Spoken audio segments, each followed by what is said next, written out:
अस्सलाम वालेकुम। छा तव्हांखे ख़बर आहे त इक्लिप्स यानी ग्रहण जी माना छा आहे ऐं सोलर इक्लिप्स ऐं लूनर इक्लिप्स कीअं थींदा आहिनि। लफ़्ज़ इक्लिप्स ग्रीक यानी यूनानी लफ़्ज़ इक्लिप्सिस मां निकितल आहे जंहिंजी माना आहे डाउनफॉल यानी तबाही या ज़वाल।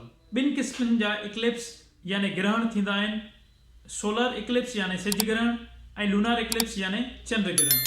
हाणे अचो त इन ॿिन्ही ग्रहणनि बाबति आसान सिंधीअ में सम्झूं। जॾहिं चंड सिज ऐं ज़मीन जे विच ते अची वेंदो आहे त सिज ग्रहण थी पवंदो आहे।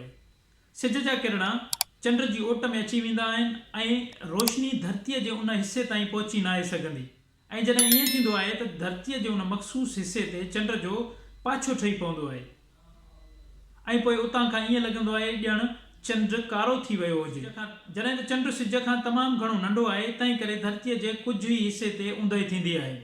छो त चंड सिज जो तमामु घटि हिसो रुकींदो आहे, इन करे सिज ग्रहण धरतीअ जे सभिनी हिसनि तां नज़र न आहे ईंदो, रुगो उतां ई नज़र ईंदो आहे जिते चंड जो पाछो ठहंदो आहे। ग्रहण खे टिनि हिसनि में टोड़ियो वियो आहे, अंबरा, एंटम्बरा ऐं पेनम्बरा। अंबरा यानी तेज़ ऐं घाटे पाछे वारो हिसो। अंबरा चंड जे अक्स जो उहो हिसो आहे जिते मुकमल सिज ग्रहण थिए थी, यानी चंड सिज जी रोशनीअ खे मुकमल तौरु ढके थो ऐं उन वक़्तु धरतीअ जे उन हिसे तां सिज नज़र नाहे ईंदो। एंटम्बरा चंड जे अक्स जो उहो हिसो जेको अंबरा खां ॿिए तरफ़ आहे।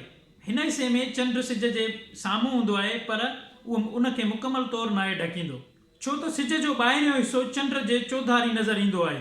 पेनम्बरा यानी छिटे पासे वारो हिसो, हीउ चंड जे अक्स जो उहो हिसो आहे जिते चंड जो कुझु हिसो सिज जे साम्हूं हूंदो आहे। सिज ग्रहण बाबति कुझु हक़ीक़तूं। सिज ग्रहण जो डिघो अरसो टोटल 7.5 मिंट आहे। मुकमल सिज ग्रहण नॉर्थ ऐं साउथ पोल खां नथो ॾिसी सघिजे। सिज ग्रहण तॾहिं ई थींदो जॾहिं फुल मून यानी चोॾींहं जो चंड हूंदो। लूनर इक्लिप्स यानी चंड ग्रहण। चंड ग्रहण तॾहिं ई थींदो आहे जॾहिं धरती सिज ऐं चंड जे विच ते अची वेंदी आहे ऐं धरती सिज जी रोशनीअ खे चंड ताईं पहुचणु नाहे ॾींदी। जॾहिं चंड पेनम्बरा वारे हिसे में पहुचंदो आहे त उनखे पेनम्बरा लूनर इक्लिप्स सॾिबो आहे, यानी असांखे उन वक़्तु हल्को चंड ग्रहण नज़र ईंदो आहे।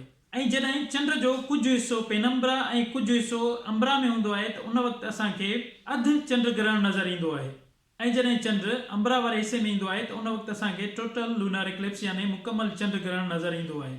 चंड ग्रहण बाबति कुझु हक़ीक़तूं। कुझु अहिड़ा लम्हा बि हूंदा आहिनि जॾहिं असांखे चंड मुकमल तौरु ॻाढ़ो नज़र ईंदो आहे।